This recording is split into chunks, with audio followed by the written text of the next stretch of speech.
জুলাই গণ অভ্যুত্থানের সময় রাজধানীর বনশ্রীতে 2 জনকে হত্যা ও কার্নিশে ঝুলে থাকা যুবককে গুলি করার মামলায় আনুষ্ঠানিক অভিযোগ আমলে নিয়েছেন আন্তর্জাতিক অপরাধ ট্রাইব্যুনাল 1।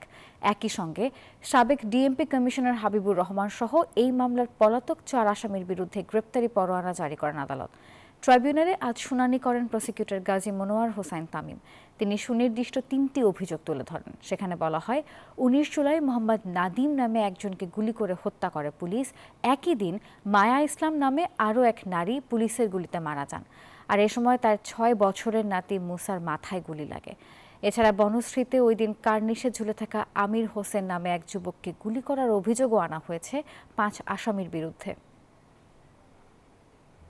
শুনানি শেষে মাননীয় ট্রাইব্যুনাল 3টি অভিযোগ আমলে গ্রহণ করেছেন 5 জন আসামির বিরুদ্ধে। এই 5 জন আসামির মধ্যে একজন জেল হাজতে আছেন, তাকে আগামী 17 তারিখ ট্রাইব্যুনালে হাজির করার জন্য আদেশ দিয়েছেন।